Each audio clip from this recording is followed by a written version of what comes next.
reports are also provided. Whether it is a utopian society. Now, several high-income countries, including Australia, Canada, and Singapore, have not publicly disclosed official poverty. So has been the case for Brunei. Multidimensional and income-based poverty are not measured officially or by any UN agency for Brunei. Wealth and income inequality are not measured officially. The IMF country report related to Brunei, released on 24th September 2024, this month, mentions that the priority is to improve data on macro-critical statistics such as granular and more frequent data on employment and unemployment. Additional efforts will be needed to collect and disseminate comprehensive climate-related dashboards and taxonomies and data on inequality. Now, the thing is, every country comes out with a household expenditure survey. Brunei completed the household expenditure survey this year. Although the unit level data of the household expenditure survey is not shared publicly, World Inequality Database has some information on the extent of inequality in Brunei.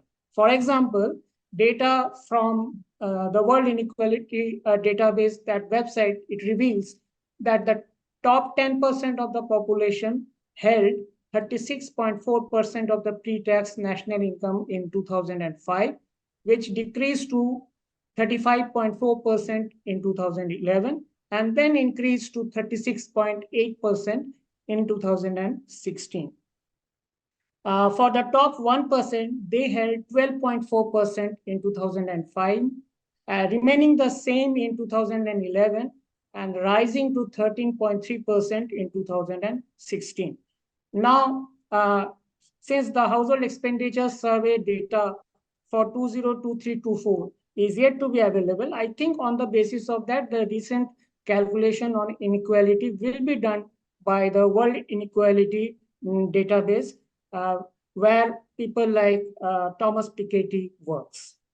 Okay. Brunei is a developing nation for many reasons. One of the thing is that the economy is not diverse enough. So that's what I was saying. And let me explain one by, then you will get an idea, broad idea, that economic diversification is high on the economic development agenda of Brunei. And Brunei has, since the last 30 years, it has taken major steps. But the thing is that there are some strategies through which it wants to achieve it. And let me just, one of them is like creation of the blue economy, then digitalization of the MSME sector, and then food security and food processing, then attracting PPPs and and doing corporatization so that they can privatize the economy. So these are the many things that has already taken place in most developed countries. These have not yet started. First generation economic reforms are not yet completed in Brunei. So these are the reasons. So it's not, you cannot judge an economy just because it has a high per capita GDP, and it is not even sustainable. What happens when the crude oil or the petroleum or even the refined petroleum or natural gas, it gets finished? Then the economy will, that is why Brunei has moved from being among the 5 top richest countries to the 12th position. So that is one of the reasons. Yeah. Economic diversification of Brunei can be achieved through the growth and digitalization of the MSMEs, growth of the downstream oil and gas. That's why it got that investment from Hengi. Then promoting the tourism industry, food security and food processing. Food processing has received a major boost in Brunei. And also Brunei is exporting poultry products to Singapore. Similarly, the developing of the blue economy, then the science, technology, and innovation related strategies for R&D and innovation, then skilling of the labor force, then attracting foreign direct investment, then pushing for private-public partnerships and corporatization of erstwhile government services, then external relations for market access and attract talent, FDI, and technologies. So briefly, these are the areas or these are the strategies in which economic diversification in Brunei is officially being tried. Brunei contributes mainly oil, natural gas, and nitrogenous fertilizers to the world economically. With its small but wealthy population, uh, Brunei is a major buyer of luxurious cars.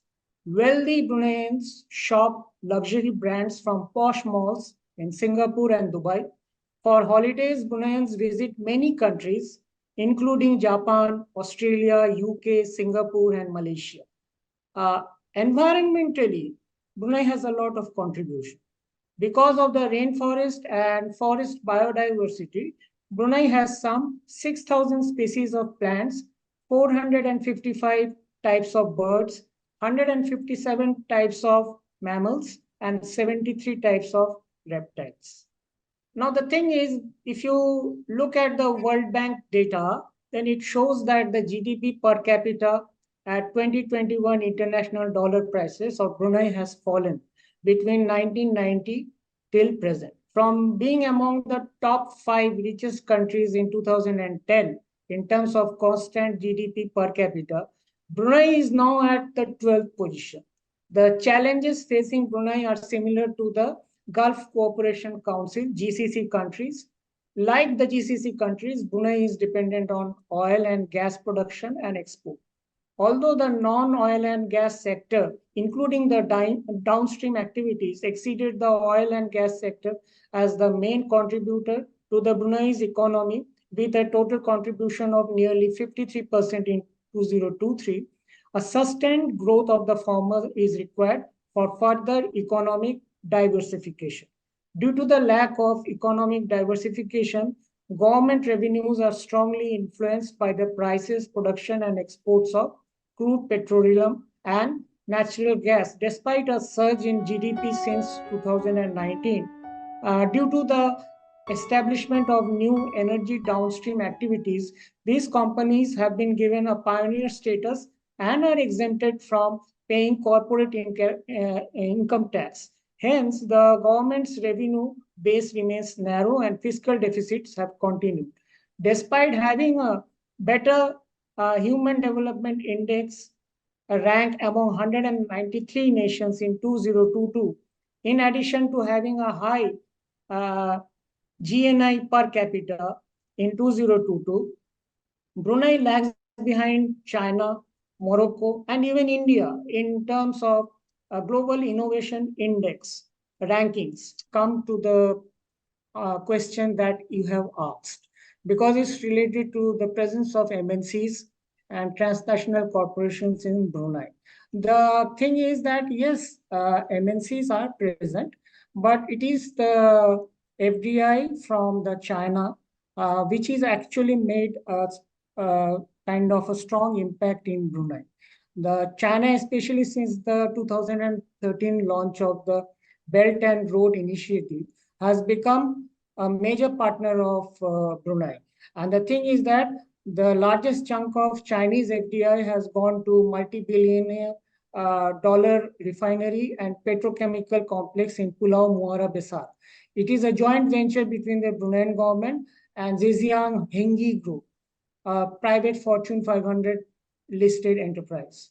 Now, another thing is that Brunei in itself actually focuses on the growth of MSMEs. Why? Because because the MSMEs have a high employment elasticity compared to the MNCs. Although FDI investment too has been desired in the last few years. Whether Brunei has made counter investment in other countries. The thing is that a lot of capital outflow is taking place from Brunei.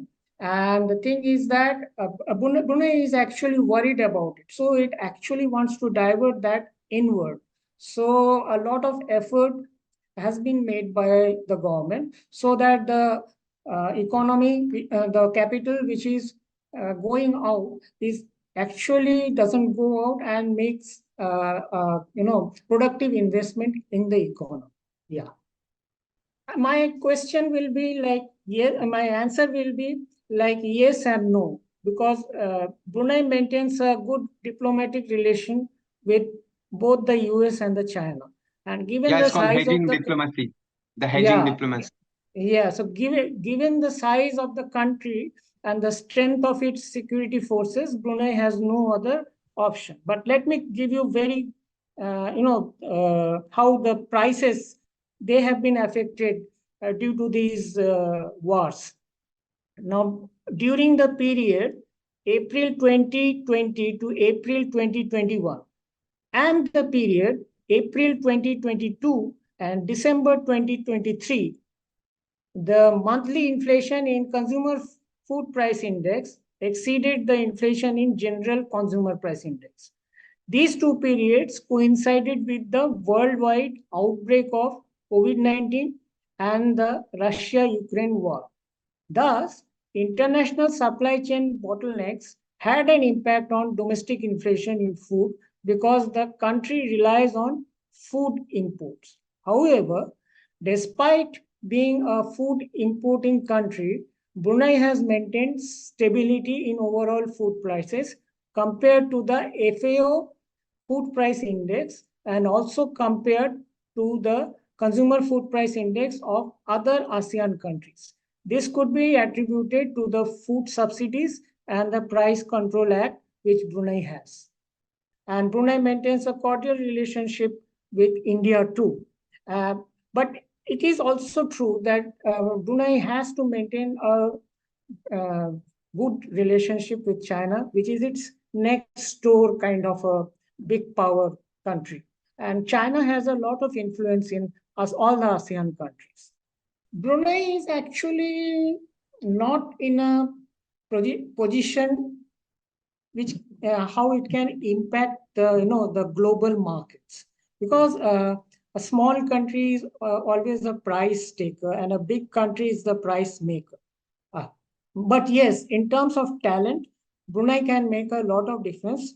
And the thing is that it's an aspiring nation, it's a small nation. And if you leave the total population of Brunei is actually 4.5 lakhs, that is less than 500,000. And even out of that 4.5 lakhs, uh, the citizens of Brunei is almost around 2,70,000. Now you can imagine that in a within a district of itself or within a village of India, so much of population you will find. So you can understand Brunei is high on the agenda of all the big players because although its size is small, but it is strategically located. And the thing is that Brunei has immense capacity of oil and gas. And it's a major player in terms of supply of crude oil and natural gas to countries like even Japan and also like Singapore and all. So the other thing is that Brunei itself, although you can say that Brunei is a developing country, but the thing is that there is a lot of wealth in this country and a lot of investment from Brunei to outside countries also take place. So the thing is that that is why you have the capital outflow. So in that way, Brunei is important. And I mean, as a market also is important. If there is a car maker which is making luxurious cars, they will first think about countries like Brunei.